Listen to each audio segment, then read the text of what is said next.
Hey guys, it's me, and I'm not feeling half dead today, more like maybe 1/4 dead. So thank goodness I seem to be getting to the end of this cold now. Like, at least I see a beginning of the end for this cold. So that's nice.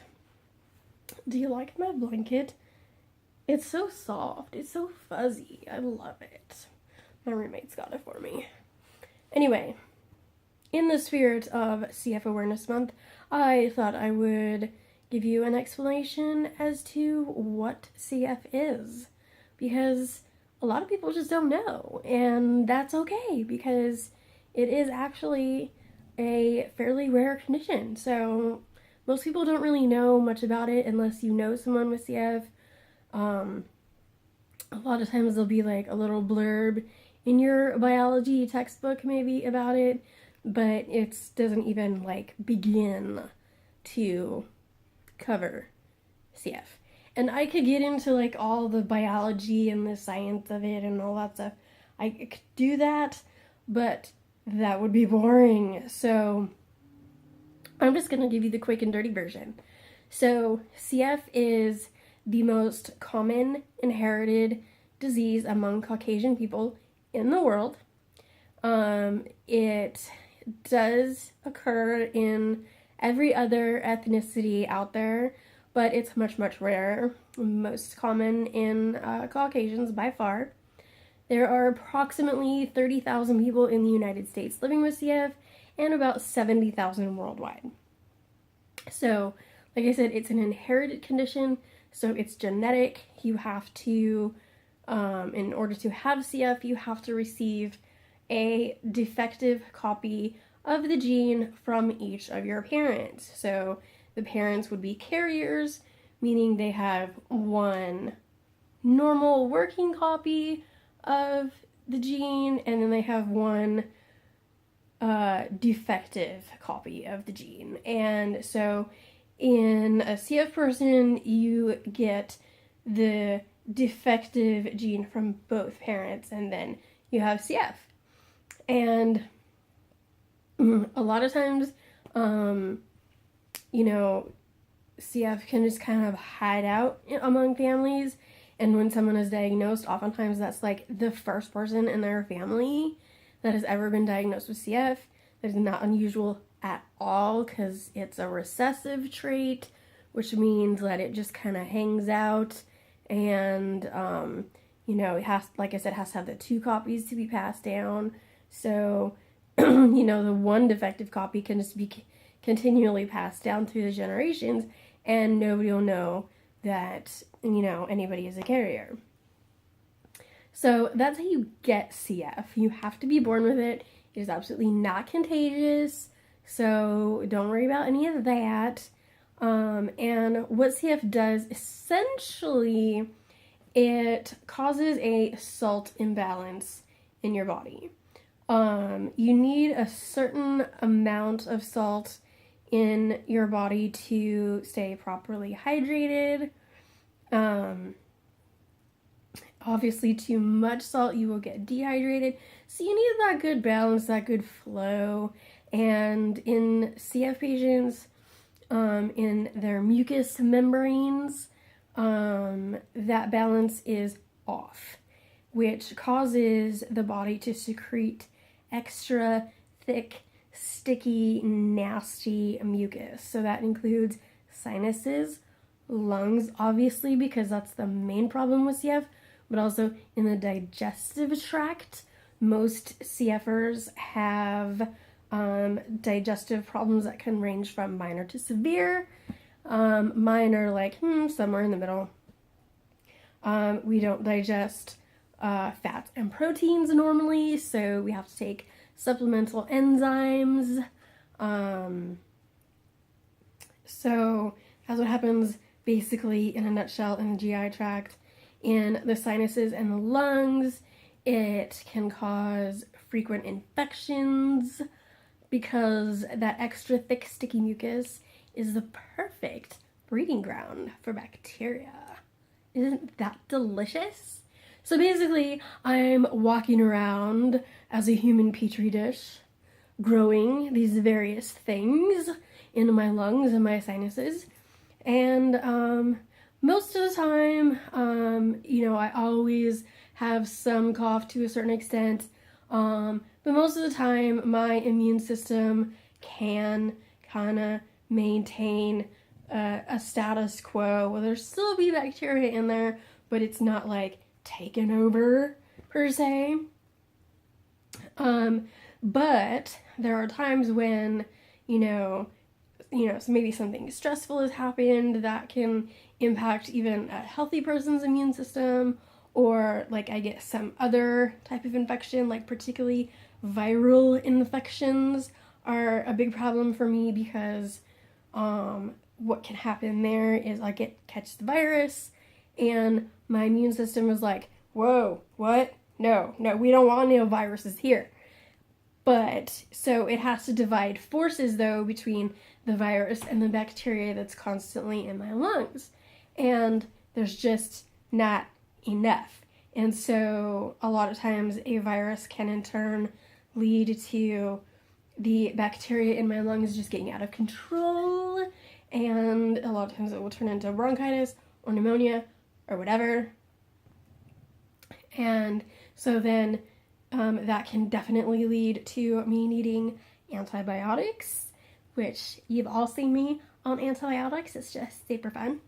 And, just other things. Sometimes just like for whatever reason, I don't even necessarily know. My lung bugs will be triggered and they'll just be like, and just get out of control. And we gotta beat them back with the antibiotics. Other weird things that you wouldn't necessarily think are like directly related to CF, like those are the main things: the sinuses, the lungs, and the digestive system. But also roughly 20% of people with CF have liver disease, and that is because their liver gets all clogged up with fat. Remember how I said we don't digest fats and proteins normally? Well, that will get clogged up in your liver. And even most CF patients will have some degree of fatty liver disease, but for most of us it doesn't cause a problem. Well, in that roughly 20%, it can be a real big issue. And so some people with CF will have liver disease.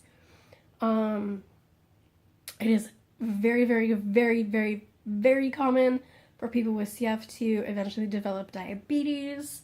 It's just another impact of the whole, digestive problems. We have lots of problems with our pancreas, which is where insulin is produced. So, a lot of times the pancreas just starts to get sluggish and doesn't release insulin when it should. So, very common for people with CF to develop diabetes. Arthritis is another thing that can happen because our immune systems are constantly working on those infections, and sometimes it can get a little confused and start attacking joints, particularly the joints of the long bones, so hips, knees, shoulders, elbows, wrists, things of that sort. That is not unusual, especially in older CF people or people with more severe disease. Oh, that was Mr. Boots. He's wanting to go outside, but he's limping around on his one little footy, so he don't get to go outside. What else weird does CF cause? Oh, it can cause really bad problems with your teeth. I had that, unfortunately. All of my top teeth, it's actually a denture. Totally fake. Because they were literally crumbling out of my head, and I had lost several, and they hurt all the time, and it was horrible. For whatever reason, my bottom teeth have held out better, but I do have lots of fillings still, and that can happen for a combination of reasons. Like I said, the digestion problems can make it so we don't get all the nutrients that we need. We don't digest the fats, so we don't digest fat-soluble vitamins like A, D, E, and K. So we can be deficient in those. If you're deficient in vitamin D, you're usually deficient in calcium because you need vitamin D to absorb the calcium. So that can cause problems with the teeth. That can also lead to osteoporosis. Other things that can cause problems with the teeth are a lot of inhaled medications that we take because they get on the teeth and they can like erode the enamel and stuff. So really important for people with CF to like brush your teeth after you get done with your treatments. Yes, what else? It seemed like I thought of something else weird that CF does.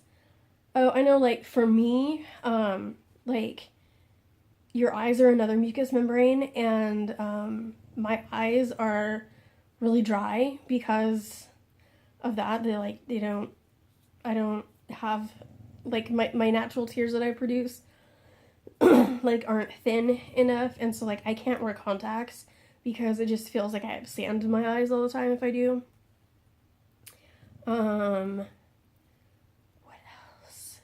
Oh, and something like 98 or 99% of men with CF, they're not sterile, but they produce sperm, but the sperm cannot exit because the vas deferens is blocked, so they can have children. It just usually happens in a lab, and the sperm have to be like surgically gotten to and removed, and they mix them up with some eggs in the lab and then implant those in the mother.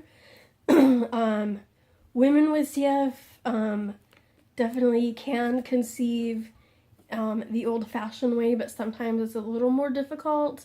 Pregnancy is more difficult. It's considered high risk. Yeah, like, I guess that pretty much covers, like, at least the majority of, like, what CF can cause. And, those constant infections that we get, they damage the lungs. It creates scar tissue.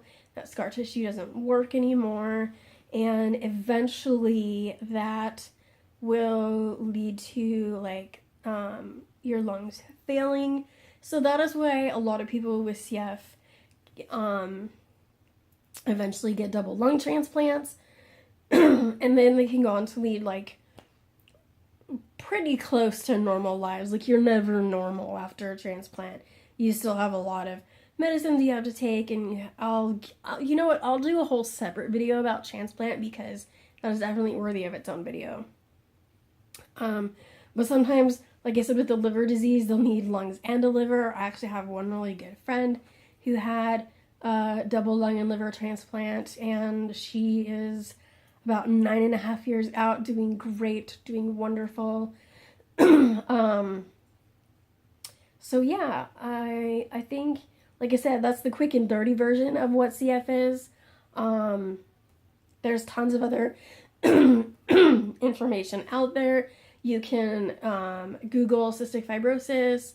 I highly recommend visiting the CF Foundation website at www.cff.org. I will link that below.